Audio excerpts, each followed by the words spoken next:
Baik, Assalamualaikum warahmatullahi wabarakatuh. Perkenalkan, nama saya Daniel Rizal dari Prodi Sistem Informasi Angkatan 24 kelas Administrasi Basis Data kelas B. Oke, di sini hari ini saya akan mempresentasikan terkait beberapa kondisi dari perbedaan data, yaitu ada loss update, uncommitted data, unrepeatable reads, dan juga pattern reads.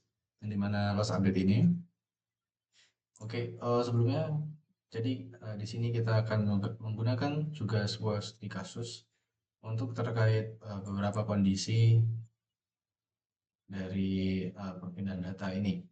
Jadi pada loss update ini, untuk skenario-nya yaitu seperti ada dua manajer seperti user A dan user B ingin memberikan bonus kepada sebuah karyawan, salah satu seorang karyawan yang sama.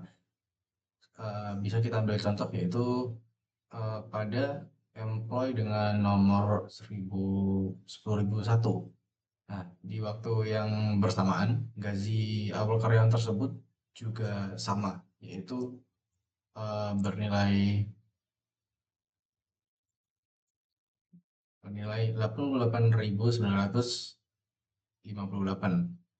Nah, jadi yang pertama kita melakukan sebuah pengecekan data dari user A. Jadi ini adalah user A, lalu yang bagian kedua ini adalah user B. Jadi simulasinya seperti ini, yang dimana user A mengecek terlebih dahulu, dan juga yang kedua user B mengecek gaji awal dari karyawan ini. Lalu yang langkah ketiga, pada user A ini ingin menambahkan gaji pada uh, pada karyawan ini, sehingga setelah diupdate, ya setelah diupdate kita run terlebih dahulu, gaji karyawan ini menjadi 8.998, berbeda dengan yang awalnya. Yang awalnya adalah 88.958. Lalu yang kedua, pada user B juga ingin menambahkan update yang dimana ingin menambahkan gaji dari karyawan dengan nomor 10.101 ini pada tanggal ini. Nah, sehingga setelah di run, oke, kita, oh ya, sebelumnya setelah kita update ini, kita harus melakukan commit terlebih dahulu. Oke, ini tandanya sudah melakukan commit. Setelah itu, pada langkah yang keempat ini, pada penambahan gaji oleh user B sudah selesai. Lalu jangan lupa untuk melakukan commit.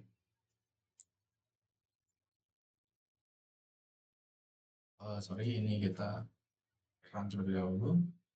Kita commit. Oke, commit telah berhasil. Setelah itu, pada user A, pada user A mengecek kembali terkait data penambahan gaji karyawan 10.001 ini. Setelah dicek, ternyata data yang tertera di sini adalah 88.998, yang dimana itu adalah penambahan hanya dari user B. Yang dimana user B ini hanya menambahkan $40, ya, $40, sehingga menjadi 888.998 seperti itu.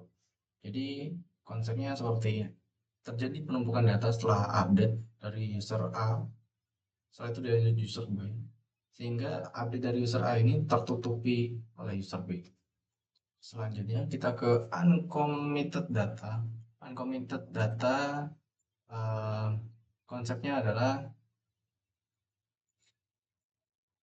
seperti membaca draft email yang sedang diketik oleh teman kita.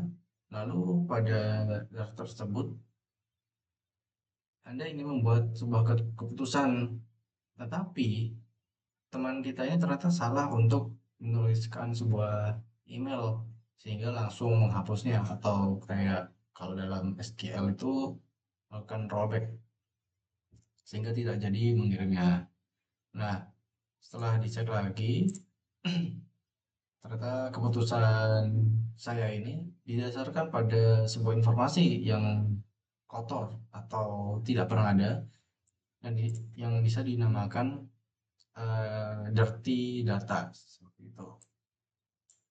Kita langsung ke simulasinya pada uncompleted data. Nah, di sini kita melakukan set current isolation terlebih dahulu. Lalu yang kedua, kita mau update dari yang namanya departemen marketing menjadi departemen crowd hacking. Kita run. Nah, setelah kita run, ternyata pada user B ini eh, juga melakukan pengecekan yang dimana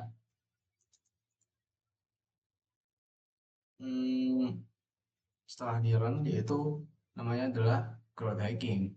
Tetapi pada user A ingin merobek dari aktivitas dia karena terjadi kesalahan, sehingga dia melakukan rollback seperti ini.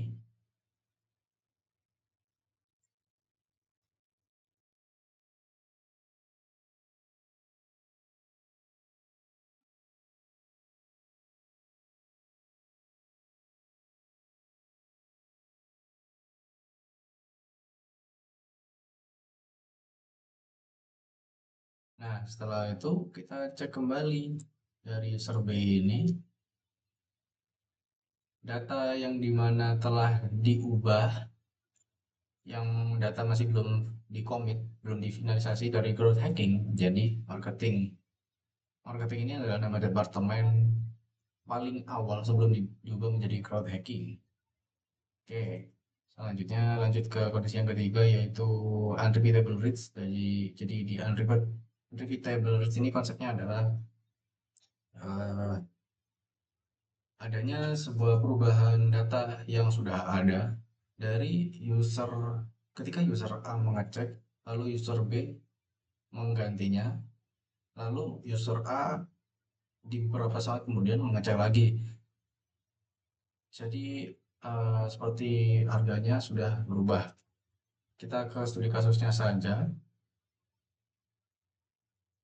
Ketika seorang penjual dan juga customer ada di dalam suatu kondisi yang dimana customer ini ingin mengecek sebuah harga barang ini, seperti katakanlah harga barangnya itu 100.000, dan kemudian beberapa saat kemudian si penjual ini menaikkan harganya menjadi 110.000.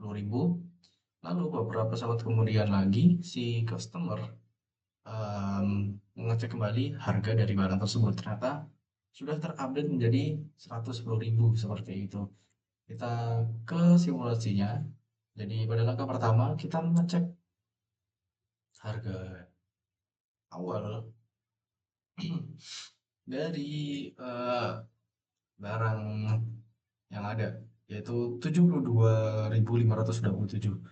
Nah, lanjut ke sisi customer, sorry, sisi penjual ini mengambil harganya di beberapa saat kemudian. Oke, lalu lanjut ke sisi customer, yang dimana ia akan mengecek terkait barang yang diinginkannya dengan query sebagai berikut: select salary from select where employee number 10.002 ini dengan tanggal tersebut. Lalu dia mengecek harga terkini yaitu 80.000, yang dimana harga awalnya adalah 72.527. Oke, selanjutnya Kita ke kondisi yang terakhir yaitu Quantum Bridge, yang dimana Quantum Bridge ini adalah sebuah penghitungan dari total seluruh data yang ada, tetapi setelah mentotal seluruh data yang ada, tiba-tiba ada seseorang yang menambahkan eh, satu data atau beberapa data dari total tersebut sehingga totalnya menjadi berubah. Kita langsung ke simulasinya. Di sini seorang analisis seorang analisis menghitung total dari seluruh karyawan di Departemen 2D007 ini. Dengan hasil adalah 52.245. Nah, lalu ada seseorang yang dari menambahkan data untuk ditambahkan ke Departemen 2D007. Nah, seperti ini. Lalu ketika si si analisis ini menghitung lagi untuk make sure, ternyata data yang ada menjadi 52.246, yang dimana tadi itu 52.245. Di sini terjadi penambahan satu data dari orang yang telah menambahkan tadi. Seperti itu. Oke, mungkin cukup sekian presentasi dari pembahasan 4 kondisi perpindahan data. Sekian, wassalamualaikum warahmatullahi wabarakatuh.